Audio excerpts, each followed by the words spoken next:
सभी को मेरा हाय और नमस्कार। स्टडी रूम के इस वीडियो में आपका स्वागत है। दोस्तों, आज हम एक नए अध्याय की ओर बढ़ने वाले हैं और इसका नाम है वर्ब्स एंड टेंसेस, यानी क्रिया और काल। क्रिया और काल एक वाक्य में हमेशा एक साथ ही आते हैं। अगर आपको याद होगा तो पिछले चैप्टर भाषा के भेद यानी पार्ट्स ऑफ स्पीच में मैंने वर्ब्स का मेंशन किया था, वर्ब्स का वर्णन किया था। तो ये क्या है? Verb is a part of speech, यानी क्रिया भाषा का एक भेद है और आज हम इसी के बारे में विस्तार से पढ़ने वाले हैं। तो ज्यादा देर ना करते हुए चलिए लेसन को शुरू करते हैं।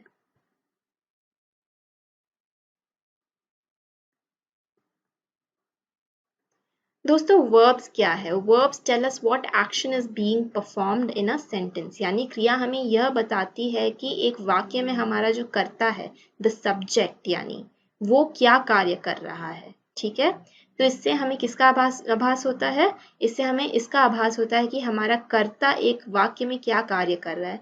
दोस्तों, जाने अनजाने में ही हम दिन पर दिन जब वाक्य बनाते हैं, इंग्लिश में बात करते हैं, तो हम वर्ब्स का इस्तेमाल करते हैं। अगर आपको मालूम हो या ना हो, हम वर्ब्स का इस्तेमाल हर समय कर रहे होते हैं। तो चलिए अब इसके बारे में पढ़ते हैं। हमारी जो क्रिया है वो हमेशा भूतकाल, वर्तमान काल या भविष्य काल में होती है। ठीक है, तो इसका इस्तेमाल हम इन कालों में करते हैं। हमारा भूतकाल में जो क्रिया है वो क्या दर्शाता है? वो उस कार्य को दर्शाता है जो पहले ही हो चुकी है। और वही प्रेजेंट टेंस यानी वर्तमान काल में जो हमारी क्रिया होती है वो उस क्रिया को दर्शाती है, उस कार्य को दर्शाती है जो अभी हो रही है।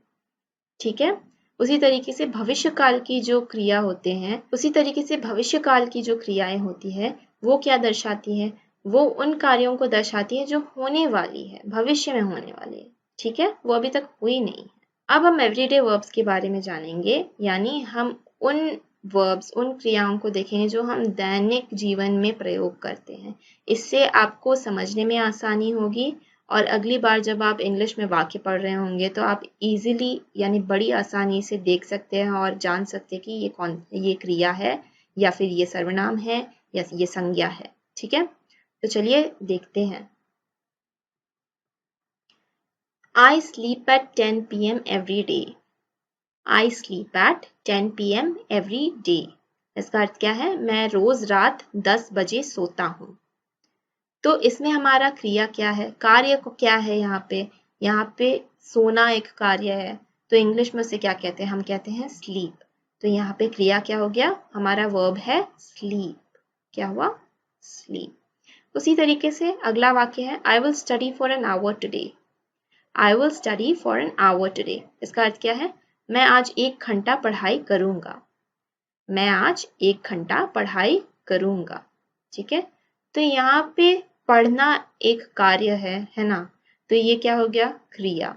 उसी तरीके से यहाँ पे हम स्टडी क्या कहेंगे? इसे स्टडी को कहेंगे हम वर्ब। ठीक है, अब आगे बढ़ते हैं। I didn't eat anything yesterday. I didn't eat anything yesterday. इसका अर्थ क्या है? मैं कल कुछ नहीं खाया। मैं कल कुछ नहीं खाया। तो यहाँ पे खाना क्या है? एक कार्य है, तो ये क्या हुआ? क्रिया। तो इंग्लिश में से क्या कहते हैं? ईट। तो ईट क्या हो गया? हमारा वर्ब यानी क्रिया। अगला वाक्य है I woke up at 6 in the morning.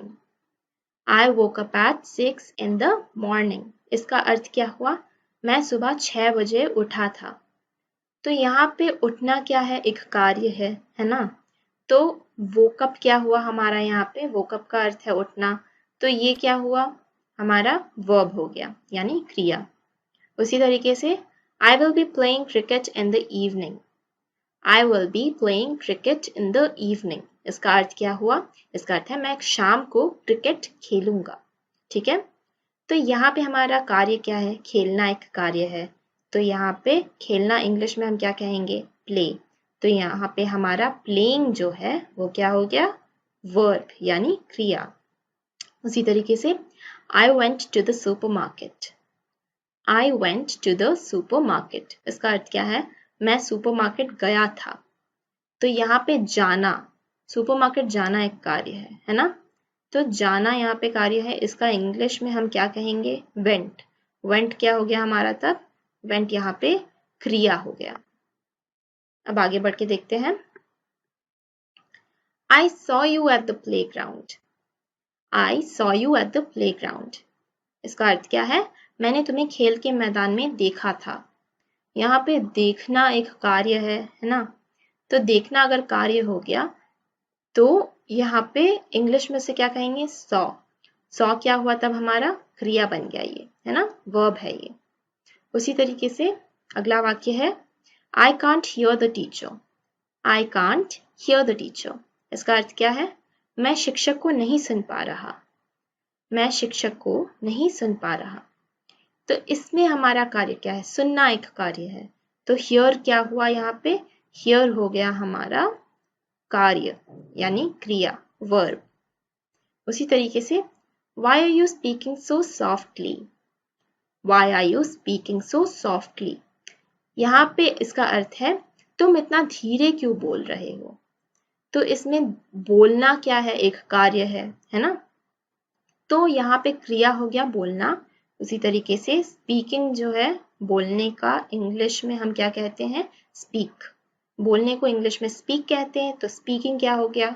Verb. Verb यानी क्रिया। ठीक है। उसी तरीके से I will sit elsewhere. I will sit elsewhere. इसका अर्थ क्या है? मैं कहीं और बैठूंगा। यहाँ पे बैठना क्या है? कार्य है। तो ये क्या बन गया? क्रिया। तो sit क्या है? sit हम क्या कहते हैं? इसका अर्थ क्या है? sit का अर्थ है बैठना। तो ये हमारा क्या हुआ? क्रिया यानी वर्ब। उसी तरीके से I brush my teeth daily. I brush my teeth daily. ये क्या हो गया? यहाँ पे अर्थ है मैं रोज ब्रश करता हूँ। ब्रश करना क्या है? एक कार्य है। तो ये क्या बन गया? क्रिया। ब्रश यहाँ पे क्रिया हो गया। उसी तरीके से My mother made Chinese food today. My mother made Chinese food today. इसका अर्थ क्या है? आज मेरी माँ ने चाइनीज खाना बनाया। खाना बनाना क्या है? यहाँ पे कार्य है। बनाना कार्य है। तो यहाँ पे हमारा जो मेड हो गया, मेड का अर्थ क्या है? बनाना। ये हमारा वर्ब बन गया। तो दोस्तों हम उदाहरण देख चुके हैं। अब हम टू बी क्या है? एक फ्रेज है जो कि हमारा सबसे मूल वर्ब है, मूल क्रिया है हमारे इंग्लिश भाषा में। तो इसके बारे में हम पढ़ेंगे। इसका अर्थ क्या है? इसका अर्थ है होने की स्थिति। ठीक है, या होने की स्थिति को दर्शाता है, अवस्था को दर्शाता है। तो अब हम इसके बारे में पढ़ेंगे विस्तार से। तो टू बी क्या है? टू बी जो है हमारा फ्रेज वो होने की स्थिति को दर्शाता है और यह हमारा सर्वनाम जो होता है उसके अनुसार बदलता रहता है एक सेंटेंस में, एक वाक्य में। तो अब हम देखेंगे प्रेजेंट टेंस यानी वर्तमान काल में इसका उपयोग हम कैसे करेंगे। ठीक है, अगर हमारा सर्वनाम आई है, आई का अर्थ क्या है? मैं क्या है? First person. ठीक है, तो यहाँ पे हम किसका इस्तेमाल करेंगे? हम टू बी को किस रूप में इस्तेमाल करेंगे? हम इस्तेमाल करेंगे एम। एम का अर्थ क्या है? हूँ, होने की स्थिति दर्शा रहा है ना। तो उसी तरीके से उदाहरण के लिए यहाँ पे वाक्य दिया गया है I am Shirin. I am Shirin इसका अर्थ क्या है? मैं शिरीन हूँ। तो यह शिरीन के होने की स्थिति को दर्शा रहा है। ठीक है, इस तरीके से हम इसका उपयोग करेंगे। अब आगे बढ़ते हैं। यू का अर्थ क्या है? तुम या तुम लोग। हम इस्तेमाल क्या करेंगे? हम इस्तेमाल करेंगे आर का अर्थ क्या है? हो। तो यहाँ पे उदाहरण के लिए दिया गया है you are very kind. You are very kind इसका अर्थ क्या हुआ? तुम बहुत दयालु हो। तो यहाँ पे हो क्या है? होने की अवस्था को दर्शा रहा और ये क्या है? अभी, ये अभी हो रहा है ना। ये प्रेजेंट है, वर्तमान काल है। यू आर वेरी काइंड, तो ये वर्तमान में होने की स्थिति को दर्शा रहा है। उसी तरीके से अगर ही या शी हमारा सर्वनाम हो जिसका अर्थ है वो, लेकिन ही क्या है? पुल्लिंग के लिए इस्तेमाल करते हैं, शी को स्त्रीलिंग के लिए इस्तेमाल करते हैं। तो इसके साथ हम इस्तेमाल करेंगे इसका अर्थ क्या है। तो यहाँ पे वाक्य कुछ इस तरीके से दिखेगा ही और शी इज 10 years old। ही और शी इज 10 years old इसका अर्थ क्या हुआ? वह 10 साल का है या फिर वह 10 साल की है। तो यहाँ पे होना ये प्रेजेंट टेंस है, ये वर्तमान काल है। तो ये होने की स्थिति दर्शा रहा है, अवस्था दर्शा रहा है। वह कितने साल की है? 10 साल की है। उसी तरीके से अब आगे बढ़ते हैं। इट का अर्थ क्या है? ये। तो इसका इस्तेमाल हम कब करते हैं? निर्जीव प्राणियों के लिए करते हैं या फिर जानवरों के लिए करते हैं, जब उनका स्त्रीलिंग या पुल्लिंग रूप हमें पता ना हो। ठीक है, तो इसके साथ हम किसका इस्तेमाल करेंगे? हम इस्तेमाल करेंगे इज का अर्थ क्या है। तो इसका अर्थ क्या हो गया? It is a sunny day. It is a sunny day. तो यहाँ पे हमारा वाक्य कुछ इस तरीके से लिखेगा, it is a sunny day. It is a sunny day. तो यहाँ पे इसका अर्थ क्या हुआ? आज धूप है या यह एक धूप वाला दिन है। तो इसमें धूप होने की स्थिति को दर्शा रहा है ना, धूप है, वो भी कब है? अभी है, प्रेजेंट यानी वर्तमान काल में है। तो इसलिए यहाँ पे तो इसी तरीके से इस जो है यहाँ पे हमारा मूल क्रिया हो गया। ठीक है, अब आगे देखते हैं वी। अब आगे बढ़ के देखते हैं वी क्या है? इसका अर्थ हो गया हम। इसके साथ हम क्या इस्तेमाल करेंगे? हम इस्तेमाल करेंगे आर का अर्थ क्या है। तो यहाँ पे उदाहरण के लिए वाक्य दिया गया है, we are students. We are students का अर्थ क्या है? हम विद्यार्थी हैं। यहाँ पे विद्यार्थी होने की अवस्था, अभी विद्यार्थी है, ये बाद में विद्यार्थी नहीं, अभी है, थे नहीं, अभी है, मतलब प्रेजेंट टेंस, वर्तमान काल। तो ये वर्तमान काल की स्थिति को दर्शा रहा है यहाँ पे आर। तो इसलिए ये हमारा क्या हो गया? मूल क्रिया। उसी तरीके से दे का अर्थ क्या है? वो। उसके साथ हम किसका इस्तेमाल करेंगे? हम इस्तेमाल करेंगे आर का अर्थ क्या है। तो इसमें उदाहरण के लिए वाक्य दिया गया है, दे आर किड्स। तो यहाँ पे हमारा अर्थ क्या हो गया इस वाक्य का? वो बच्चे हैं। तो इसमें आर क्या है? होने की स्थिति को दर्शा रहा है। कौन सी स्थिति है ये? वर्तमान काल की स्थिति है ना। इस तरीके से हम इस्तेमाल करेंगे इन क्रियाओं का। तो हमें बस याद रखना है कौन सा सर्वनाम के साथ हम कौन सी क्रिया का इस्तेमाल करेंगे, कौन से फॉर्म में इस्तेमाल करेंगे, यानी किस रूप में इस्तेमाल करेंगे टू बी का। तो हम अगर किस सर्वनाम के साथ कौन सी क्रिया का रूप इस्तेमाल करेंगे ये याद रख सकते हैं, तो हमारी वाक्य बनाने की जो प्रक्रिया है दोस्तों, वो बहुत आसान हो जाएगी। अब हम आगे बढ़ते हैं पास्ट टेंस यानी भूतकाल में टू बी का कैसे इस्तेमाल करेंगे वो देखेंगे और वो सीखेंगे। ठीक है, तो हमारा सबसे पहला क्या है? आई, सर्वनाम आई का अर्थ क्या है? मैं। तो इसके साथ हम इस्तेमाल करेंगे वॉज का अर्थ क्या है? था। तो इसके साथ उदाहरण देखते हैं, I was in the meeting. इसका अर्थ क्या है? मैं मीटिंग में था। तो इसमें क्या है? होने की अवस्था दर्शा रही है, पर ये क्या है? भूतकाल। था क्या होता है? भूतकाल। वॉज का अर्थ क्या है? था। ये भूतकाल की अवस्था को दर्शा रहा है कि मैं मीटिंग में था, है ना। तो इसलिए ये क्या हुआ? हमारा पास्ट टेंस का मूल क्रिया है ये। उसी तरीके से यू का अर्थ क्या है? तुम या तुम लोग। उसके साथ हम इस्तेमाल करेंगे वर का अर्थ क्या है? थे। ठीक है, यहाँ पे उदाहरण के लिए दिया गया है, यू वर अ स्टूडेंट। इसका अर्थ क्या हुआ? तुम एक विद्यार्थी थे। तो ये होने की अवस्था दर्शा रहा है और ये भी बता रहा है कि तुम विद्यार्थी थे, अभी हो नहीं, तुम विद्यार्थी नहीं रहे अभी, पर तुम थे। तो ये क्या हुआ? भूतकाल दर्शा रहा है। क्या? ये वर जो शब्द है भूतकाल दर्शा रहा हमारा, इसलिए ये क्या हुआ? क्रिया हो गया।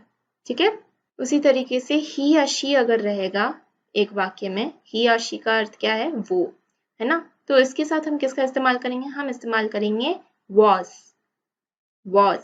का अर्थ क्या है? था। तो अब यहाँ पे उदाहरण देखते हैं, ही वॉज अ डांसर या शी वॉज अ डांसर। इसका अर्थ क्या हुआ? तो इसका अर्थ हो गया वह एक डांसर था या वह एक डांसर थी। यहाँ पे जो था या थी है वो होने की स्थिति को दर्शा रहा है और ये भी बता रहा है कि वो था, अब रहा नहीं, लेकिन वो एक डांसर नहीं है, अब वह था। तो ये क्या हुआ? भूतकाल में हमारी स्थिति दर्शा रहा है यहाँ पे, इसलिए ये क्या हो गया? वर्ब है, हमारा मूल वर्ब है, यानी मूल क्रिया है। उसी तरीके से इट का अर्थ क्या है? ये। तो इसके साथ हम क्या इस्तेमाल करेंगे? हम इस्तेमाल करेंगे वॉज का अर्थ हमने जैसे बताया था है इसका अर्थ। ठीक है, तो यहाँ पे वाक्य दिया गया है it was a successful meeting. It was a successful meeting, इसका अर्थ क्या हुआ? तो यहाँ पे इसका अर्थ क्या हुआ? इसका अर्थ हुआ यह एक सफल बैठक थी। यहाँ पे ये बैठक की अवस्था को दर्शा रहा है और कह रहा है कि यह एक सफल बैठक थी, अभी हो नहीं रहा, ये बैठक हो चुकी है, यहाँ पे ये दर्शा रहा है वो। तो ये भूतकाल में हमारा हो गया, was क्या हुआ? वर्ब हो गया हमारा। अब आगे बढ़ते हैं we का अर्थ क्या है? हम के साथ हम क्या लगाएंगे? हम लगाएंगे were का अर्थ क्या है? थे। तो यहाँ पे उदाहरण दिया गया है we were students, इसका अर्थ क्या है? हम विद्यार्थी थे। तो यहाँ पे ये होने की स्थिति दर्शा रहा है, स्टेट ऑफ बीइंग है ना, we। तो यहाँ पे यह होने की स्थिति दर्शा रहा है, स्टेट ऑफ बीइंग क्या है? हम विद्यार्थी थे, अभी हम विद्यार्थी नहीं, हम विद्यार्थी थे यानी भूतकाल में थे, है ना। तो यहाँ पे वर क्या है? हमारा क्रिया है, ठीक है। उसी तरीके से दे के साथ क्या लगाएंगे? हम लगाएंगे वर का अर्थ क्या है? थे, ठीक है। तो यह वाक्य इस तरीके से दिखेगा। तो यहाँ पे उदाहरण के लिए दिया गया है दे वर स्कैर्ड, इसका अर्थ क्या हुआ? वे डरे हुए थे, है ना।